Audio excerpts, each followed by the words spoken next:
The People's Militia has arrested Pania Elikapika, 34 years old, former collaborationist of the regime of Karajo, with the accusation of being the responsible of the so-called Canada Wakayai murders. Investigations in Pania's house are ongoing, but the militia is having difficulties. Every room is covered in heaps of garbage from years of neglect. In a secluded cave, human remains have been found, possibly related to the murders. Welcome to the Downward Spiral. I'm Hilde Larson.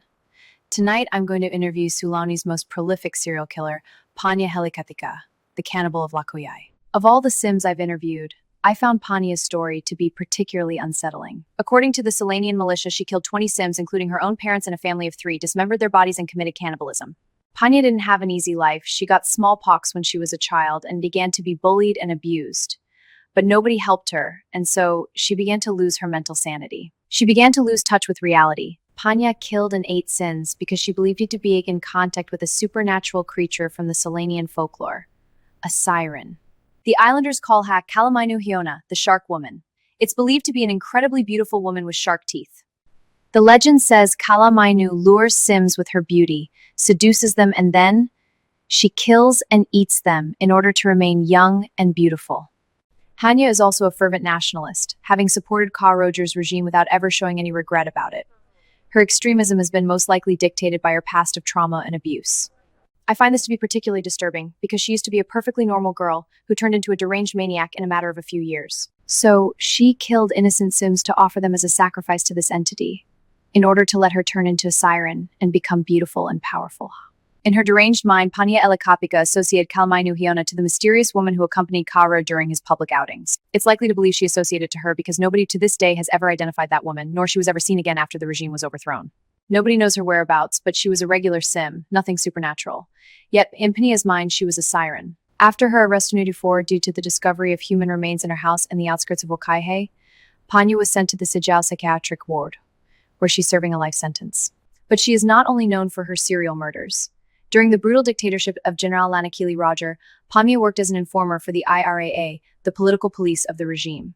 After the war, she was trialed and sentenced to death for causing the disappearance of approximately 100 of Sims. Her sentence was later converted into house arrest as they deemed her mentally ill and so unfit for capital punishment. While in the beginning she was fine, things started going downhill after her parents' health started deteriorating. Her mental sanity followed. Pania became paranoid, stopped taking medicines, and her house started getting messy as she struggled keeping up with her sick parents. This marked the beginning of her activity as a serial killer.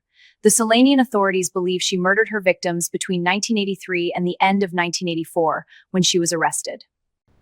Follow me as we're about to descend into the downward spiral of Pania Elikapika. Are you okay at getting interviewed? I'm not used at this, especially if an haole does it. But okay, feel free to introduce yourself. My name is Pania Nahuani Elikapika. I was born in Sehijao the 17th of January, 1949. Your necklace is beautiful, Pania. Do you like elephants? I love elephants. So big and so gentle. Gentle giants. I had an elephant plush when I was a child. Do you know why you're detained at the Sehijao psychiatric ward, Pania? 2 reasons. The first, I'm a genuine patriot and the communists don't like that. The second, because I served as and those red bastards disrupt my plan! What did your plan consist of? Revenge. I wanted revenge. And Mistress Kalamainu was going to help me achieving my objective. Why did she choose you? Because I'm not human. I have siren's blood and my veins! So you murdered those Sims because you're a siren? She told me my great-grandma was a Mari and inherited her title. She told me she could grant me B and Pa. I had to bring her tributes. So your murders were tributes to her? But why did you have to do that? Excuse me? I mean, did you look at my skin? I'm an abomination. I've been living with this since the age of 7. How much has smallpox affected you? A lot. It made my life a nightmare. I can't even wear short-sleeve blouses or sleeveless gowns, because these things are all over my body. I want to know the woman behind the monster. So I started asking her about her past, her personal life. How was your childhood? My childhood was fairly normal, but I was very shy. I had troubles at interacting with other children. They always left me alone. I was the outcast of the group. You grew up in post-war Sulani. Those were difficult times. There was poverty, corruption. The Marvegans imposed harsh terms on us and they called it peace. It was like getting colonized again. I grew up in our family mansion, a beautiful, large house near the beach. Did you know my father was the director of the Sejau Institute of Neuroscience? It was an avant-garde institution. How was the relationship with your parents? I loved my father a lot. He was my pillar, my hero. My mother, I grew up with nannies. She didn't even cook. She was more busy playing poker with her rich friends. Was she absent? I even have troubles at calling her mother. She married my father only for his money and prestige. I was an accident, an unplanned arrival, or that's the way she made me feel for all my life. At the age of 7, I caught smallpox. I still don't know how it happened, but it did. I was locked in my room for 4 weeks. Those have been the worst 4 weeks of my life. Smallpox has become the turning point for Pania's downward spiral. That experience left a deep trauma both in her body and spirit, shaping the way she sees life and the world to these very days. You said your mother was absent. Did she get closer during your illness? Nurses and doctors visited me regularly, but my mother, she only showed up once. My father showed often. This necklace was his gift to me.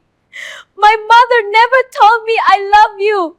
Never! I've read you attempted suicide during your illness. I couldn't stand the pain. The blisters all over my body hurt. One night, I sneaked out of home and I threw myself in the sea. I wanted to die. Do you recall anything of that night? No, nothing. Akamai, our butler, found me washed ashore at dawn. I was alive, barely breathing. I was devastated. I wanted to die, but the spirit said no.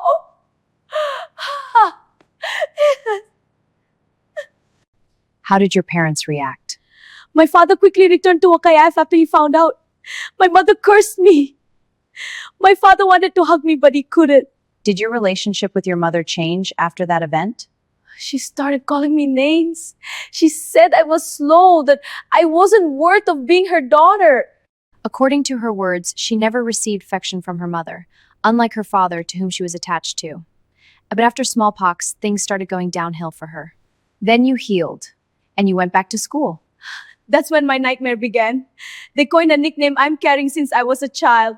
Smallpoxy! Everyone started calling me that way, at school and outside.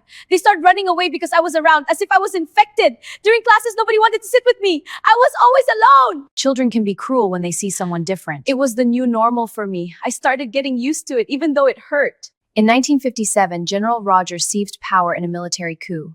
You were 8 years old back then. Yes. How can I forget 37? The beginning of the Sulanian Spring. I remember everyone gathered around the rodeo to listen to his speech. I was a child, but was as fascinated by his appeal to the government.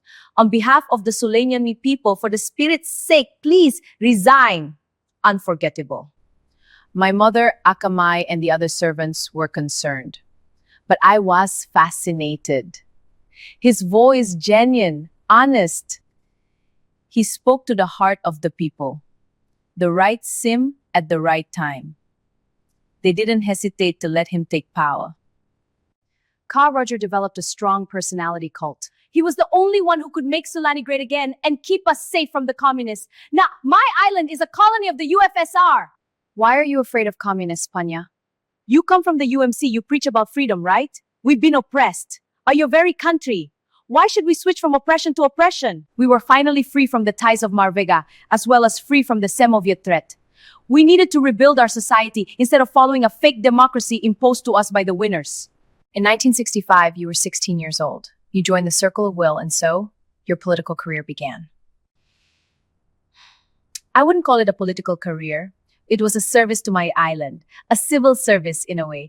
I wanted to make myself useful to the cause. I felt like I could really do something good for Sims. I enthusiastically joined the propaganda group. I started distributing flyers, attaching posters. I also began doing propaganda at my school. Have you ever found yourself involved in political violence? Oh yes, many times. Those red bastards challenge us often. One day, a red cockroach started harassing me while I was attaching a poster near the school. He tore my posters apart and started groping me. I freed myself and reported him to the group. They beat him to a pulp the following day. He got what he deserved. But I would like to know if you have ever personally joined a clash with members of the opposite political wing. It was in 66. I was with my group. It was a Sunday of April. A group of Reds challenged us. They said we were spineless. We spineless? We're going to give you one hell of a show. They were armed, but so we were. They attacked us and we reacted rightfully. I hit a red rat's face with a chain. Simovit scum has no place in Sulani, I shouted to them. So you beat each other that day? Until they were a bloody mess. We cracked some skulls that day. And it was my first clash, after what I endured a couple of months before. In 1965, the students of the back then Lenaki Roger University in Sehijao began to organize mass protests against the regime, as well as occupying some of the classrooms.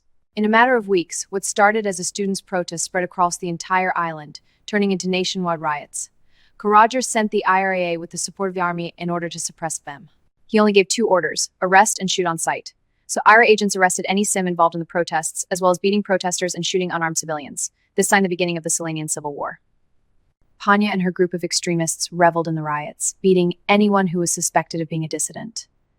The episode she mentioned was just the beginning of her descent into violence.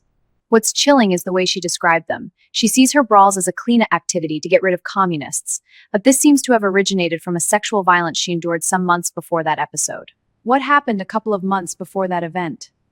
I was a fool. I was weak. I fell into their trap. There was an older boy who was nice to me. I trusted him. One day he told me he wanted to go out for a date. I accepted. I was such a fool. Would you like to take a break, Pania? No! What happened? It was a trap. His friends were with him. They dragged me into the wildest boy's car and they took me to an isolated road. It's Ate time, he said. I still feel their filthy hands. Their junk all over me. Let's fuck smallpoxy. She won't say no. They said, who wants that ugly bitch? Dead! Did the boy say anything? Did he try to stop them? Shut up, bitch. You're lucky, he said. That filthy bastard. They carried on for hours until they dumped me near the circle of will. I stepped into the circle. They saw me sobbing in pain. Anya, what happened? And they said, I told them the truth. They promised they'd avenge me. I told them the names. They called the IRA. In less than 3 days, they all vanished without a trace. I was avenged and I was glad for their help. Did you tell your parents? When my mother asked me why my clothes were ripped, I told her I had a bicycle accident while attaching posters. What she endured is terrifying. As a woman, I'm never indifferent when it comes to sexual violence. Such an event would leave a permanent mark on anyone. Pania's rape flipped a switch in her mind. Stop being weak, you need to be in charge. While such an experience can be devastating, in her case it ignited a fire of anger and thirst of revenge she no longer could control. After that episode, I was no longer the same. It's as if I died and I was reborn. And I was angry, so angry. It was so satisfying to think that the IRA took care of them. Whenever I got into a fight with a communist, I saw my rapists. I was ignited by hate. Have you ever wished to kill your rapists? Ke kaline au ike aloha ke hiki mai. Hainaye amakapwa no pelka oholokeia. Pania, why are you singing? Pania, have you ever thought about killing your rapists even for a moment? It's so strange to wear my clothes again after all these years. The uniform I wear is so ugly. I wish they'd give me something better. During some moments, I really felt a sense of discomfort when I was interviewing her. I felt unsafe. It is kind of ironical since I'm a journalist, but as time passed, I felt a growing sense of discomfort and danger being so close to her. Listening to her singing and I asked about her murderous pulsions really scared me. I kept going with the interview as if nothing happened, with the intention of asking those questions later, so I changed subject. I had to be careful with an unpredictable sim like her. Would you like to tell me about your college years? I moved to Sigao in 67 to enroll at the Lanakili Roger University to study as a lawyer. When I was a child, I wanted to become an actress. Do you like acting? Oh, I do. I enjoyed performing at school. Performing made me forget about my life. I've also done some choreographies during government celebrations. I remember the 66 Renaissance Day.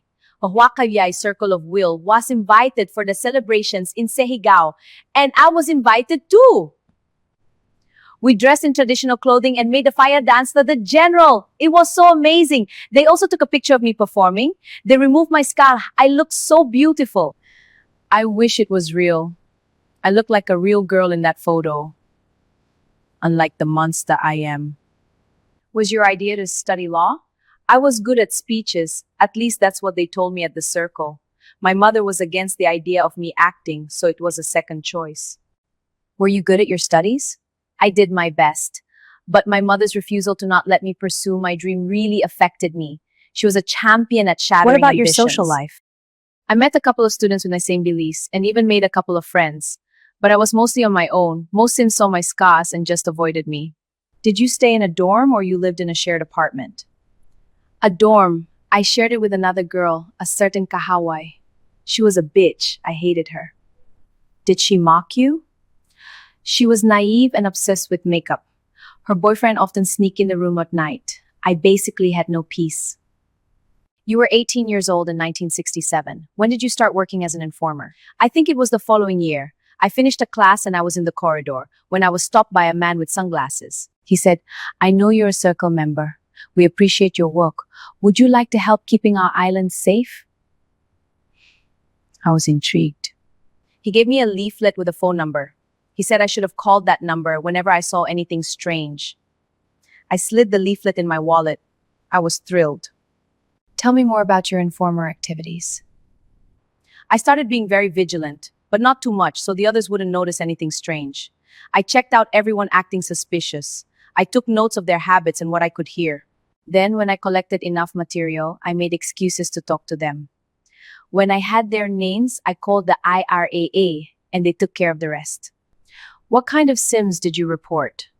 Well, anyone suspicious. Many were plotting against our society, so I served my country with loyalty. How much time did pass after your call? A day or two. The IRAA was very efficient at eliminating communist threats. The IRAA caused the disappearance of 1,500 Sims, including women and children. Disappear doesn't mean they are dead.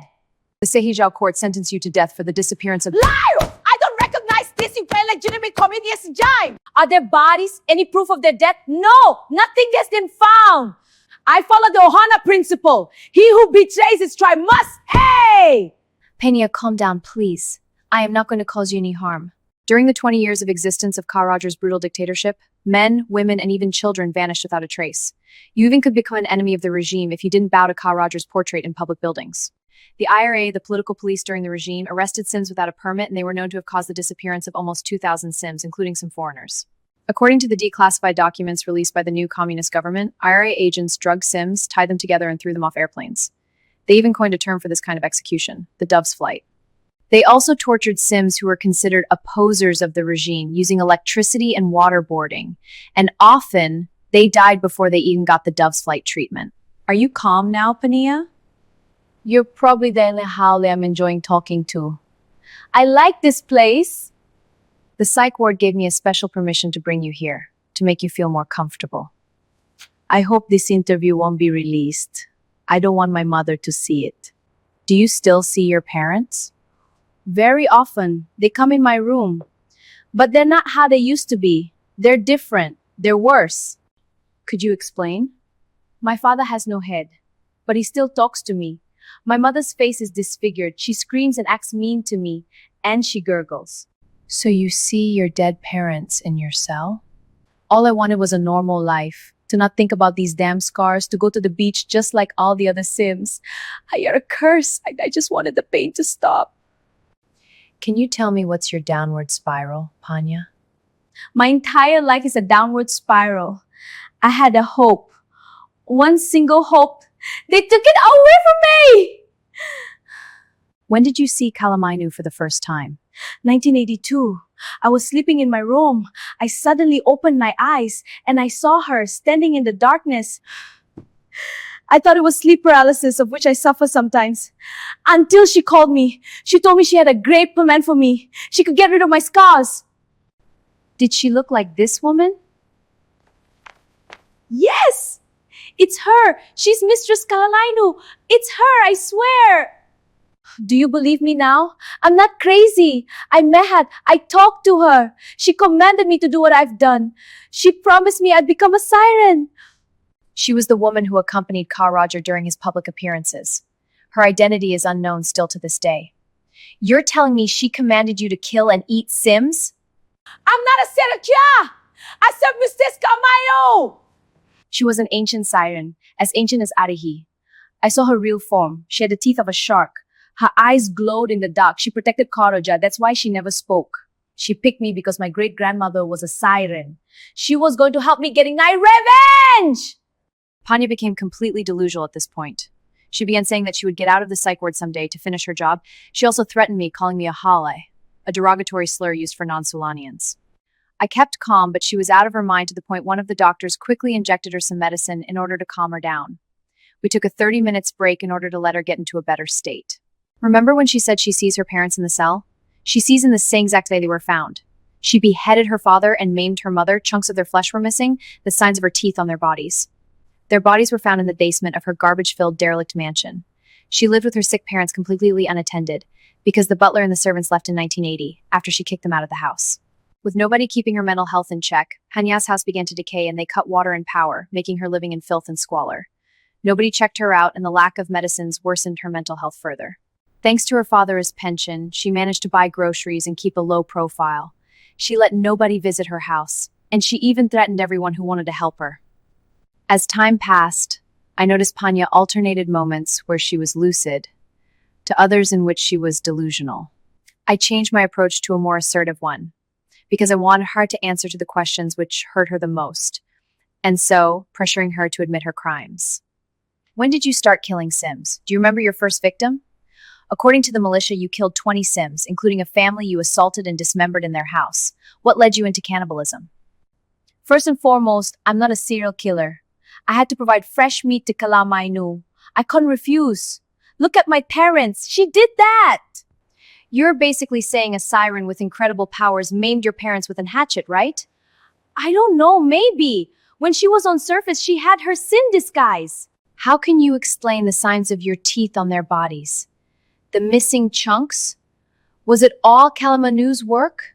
You don't understand her powers. When she ate it, she was able to do anything you could imagine. I had to provide her flesh. One night she even joined me to hunt together. Then why their belongings were found at your house? We hunted a mermaid on the beach. She knew by her scent. I hit her with a plat and Kalamainu finished her. She devoured her in front of me. Kana, that girl was not a mermaid.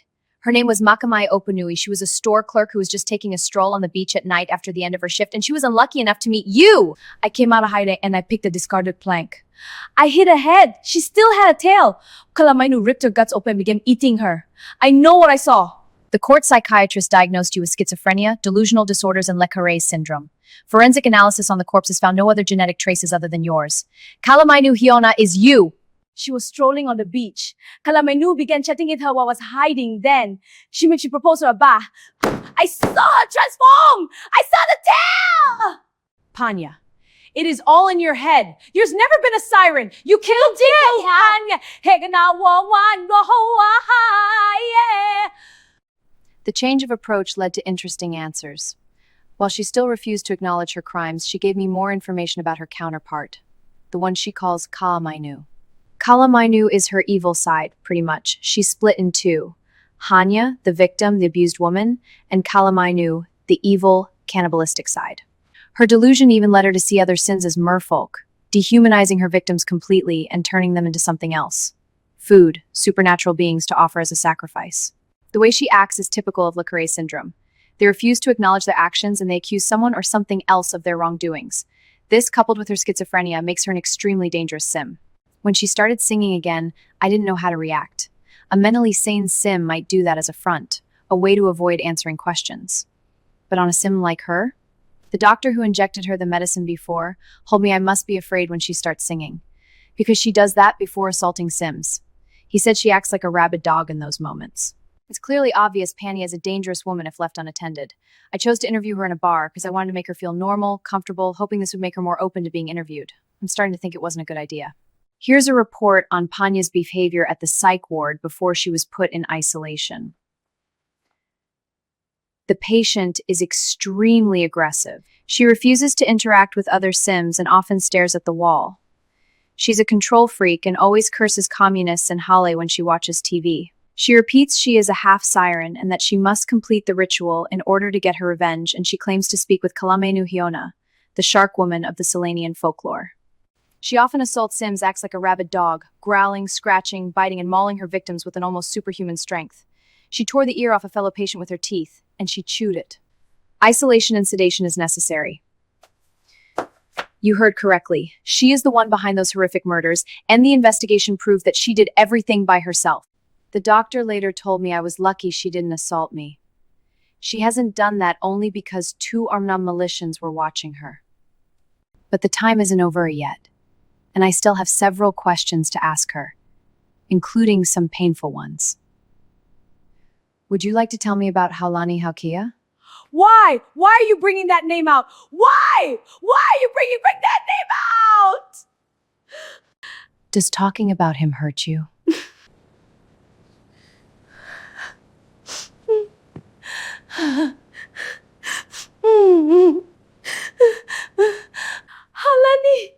Haulani, you shouldn't have done that. Why did you mention that name? Don't say that name again!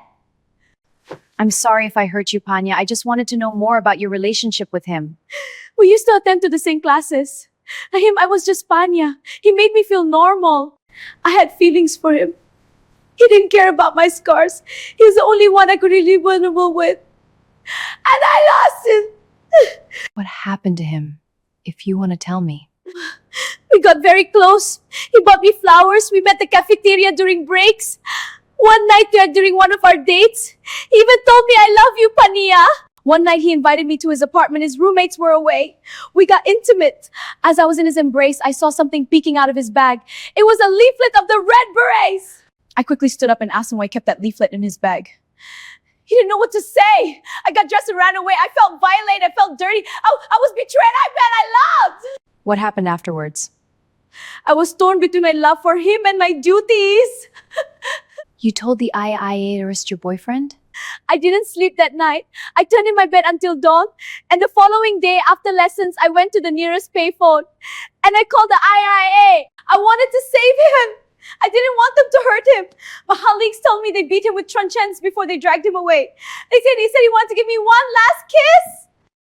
Pania seems to completely lack empathy, or she doesn't understand it.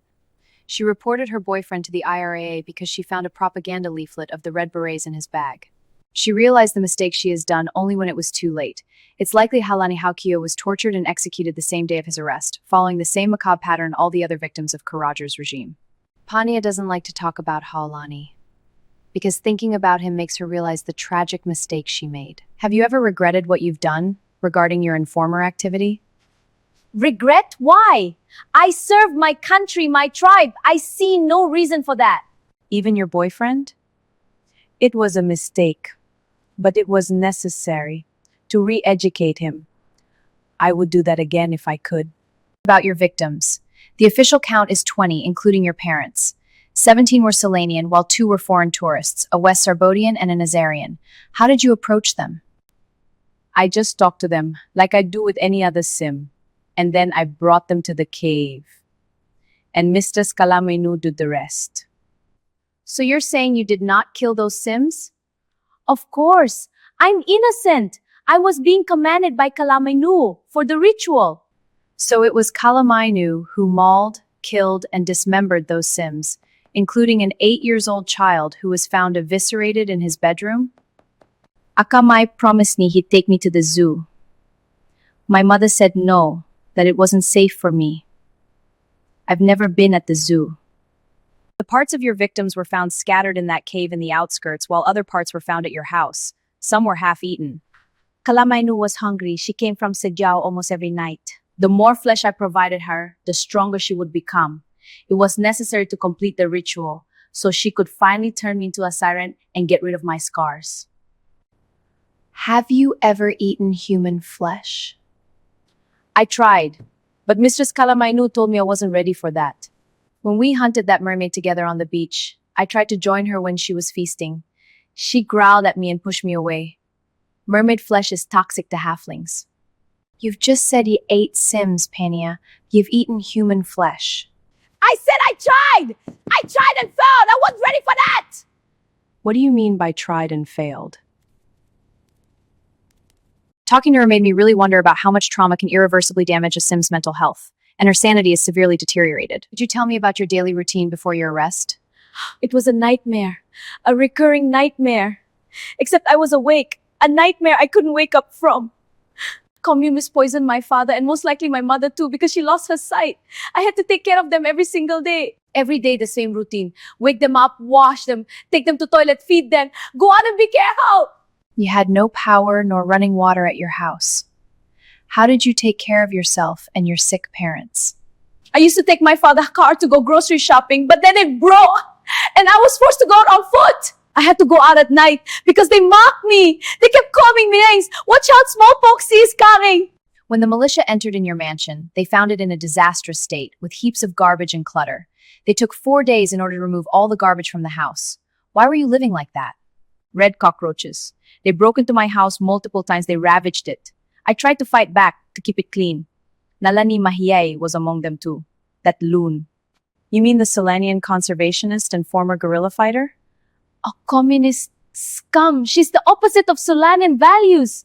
Not only she fought for the UFSR, but she also gives the world a distorted image of our island. A tourist trap for Hali scum. I talked to Nalani. She told me she and her group tried to help you, but you refused several times. And once you even scared them away by swinging that very hatchet you used to kill your parents. Do you call trespassing and throwing garbage bags at your house and sabotaging your car? Hell, that's Nalani to you. She hugs trees and spreads her legs to reach Hale. That's what that communist whore does. Pania, you are accusing someone who isn't here to defend itself. I need Nalani to restore my house and restore water and power as soon as possible. That is not possible, Pania. Your house was destroyed in a fire and demolished. I guess that was the right thing to do. Do you remember the day of your arrest? The first time in 1978, and the second one in 1984. The first time they came at night, they scared my parents a lot. While the second time I was at the fountain, it was an afternoon, I was getting some water. Do you have anything to say to your victims' relatives? I got nothing to say. I'm innocent. I've got an unfinished business. But the evidence suggests otherwise. You don't understand anything. I will get out one day. I will get my revenge. I will complete the ritual. And then blood will be shed for real. As much as I wanted to keep the interview going, Pania completely cut off any other question I asked her. She either remained silent or kept repeating she would get her revenge. At this point, I had nothing more to ask her. What she has done is horrific. But the most tragic thing is that she was driven by insanity. An insanity developed by the suffering she endured. Mental health is something that should never be ignored, because it can degrade a Sim's well-being. And in Pania's case, to the point of no return. We've come to the end of this episode. We'll see you the next week for another descent into the downward spiral.